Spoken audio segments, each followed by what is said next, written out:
야, 이거 뭐 영화 같은 얘기를 한 5분 안에 지금 다 해주셨는데. 제 생각에는요. 예. 둘 사이에 아마 감정 싸움이 컸던 것 같아요. 그러니까 둘 다 사실은 우리나라에 내노라는 이 여기 줄기세포 배양 학자들이기 때문에 친한 사이 아니겠습니까? 친하기 때문에 황우석 박사도 다시 재기를 위해서 러시아까지 가서 메모드의 체세포를 가져왔고 이것을 자기가 하다 안 되니까 그러면 박 교수가 한번 해봐라고 사전에 협약이나 공동적인 어떤 합의서 없이 주는 거 아니겠습니까? 그러다 보니까 이제 제 생각인데 이건 제 생각입니다만 박 교수 입장에서는 공동 연구를 하고 싶었겠죠. 굉장히 이게 큰 프로젝트니까 잘 되면 또 좋은 또 결과가 있을 수 있으니까 공동 연구를 하자고 요구를 했던 것 같고 요구를 하기 위해서 이제 배양에 성공했다는 이야기를 한 거고요. 그럼 황우석 박사 측에서는 야 공동 연구는 무슨 공동 연구냐 내가 계속 추진했던 프로젝트인데라고 이제 거부한 거죠. 그러니까 여기서 틀어지면서 감정 싸움이 된 건데 그러면 황우석 박사가 야 네가 하던 거 돌려줘.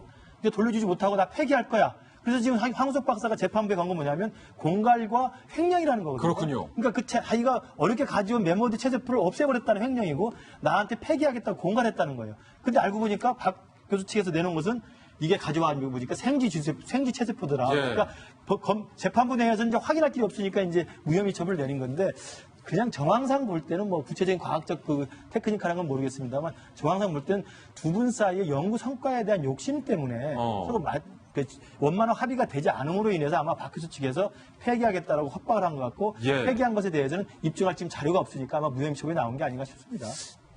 자, 여기서 뭔가 이제 잘잘못을 좀 가려야 되는데 어려운 질문은 우리 박성규 전 대변인께 드리겠습니다. 박 교수 팀이 공동 연구로 가자라고 황 교수에게 요구했던 것까지는 사실인 것 같아요. 그런데 메모드를 복제하는 데 있어서 이 세포 배양은 정말로 중요한 단계지만 이게 전부가 아니잖아요. 황우석 박사가 어렵게 러시아에 가서 메모드를 추출해 와서 이제 복제하려고 하는데 이걸 공동 연구로 하자.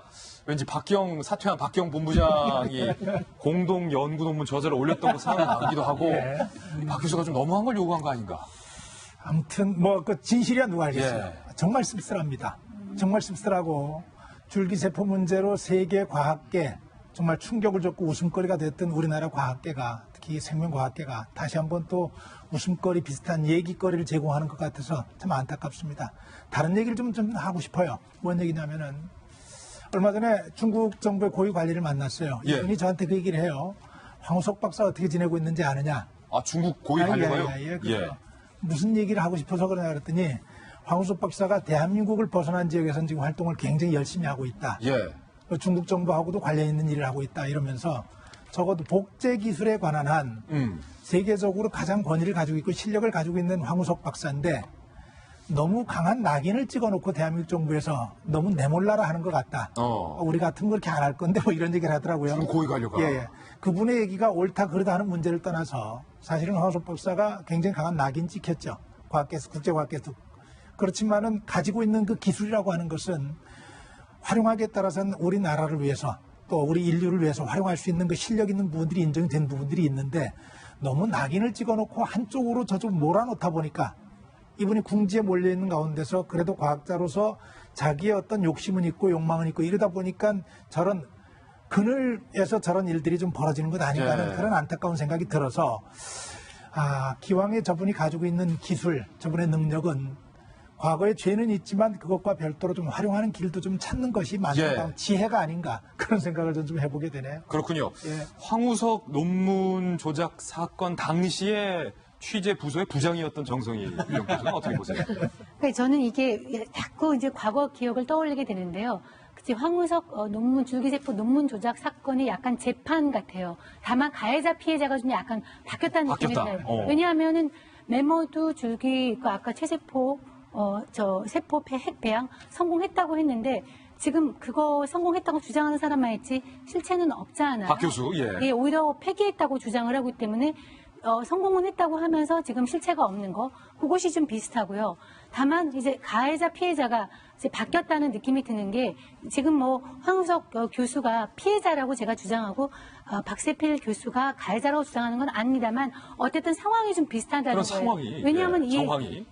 체세포를 메모드 세포 조직 세포를 어디서 구할 수 있겠습니까? 예. 없거든요. 러시아에서 제공하지 않으면 뭐 인터넷에서 살 수도 없고. 살 수도 없는 거고 그런 상황에서 그게 지금 없앴다고 하는 것이 과거에 황우석 교수가 논문을 해놓고서 다음 돼서 논문의 이 자연과학에서는 논문의 재현이 중요한데 황우석 교수가 그때 성공했다고 하는 거를 재현할 수 있는 학자가 전 세계에 없었어요. 예. 왜냐하면 여성의 난자를 구할 수가 없었거든요.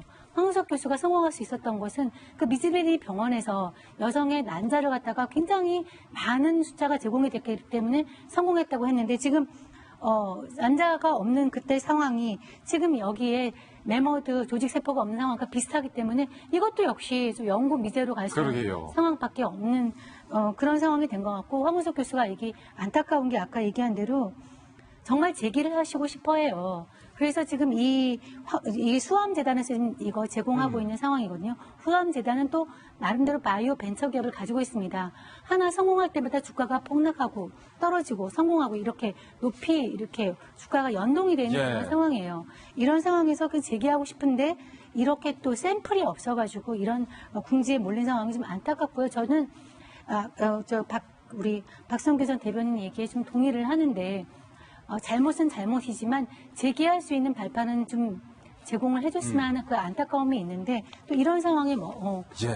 그 상황에 휘말려가지고 그런 상황이 또 닥칠까봐 그런 안타까운 마음은 있습니다. 일단은 황 교수와 박 교수 사이에 진실 게임이 벌어지고 있는 양상이기 때문에 누가 맞다 누가 틀리다 현재로서는 그 메모드 아까운 그 메모드 배양 세포가 없어졌기 때문에 판가름을 내지 못하겠지만 제 걱정은 그 메모드 세포가 아직 남아있는지 그래서 이 메모드를 복제할 수 있는 건지 이 부분에 대해서 조금 더 취재를 한번 해보겠습니다.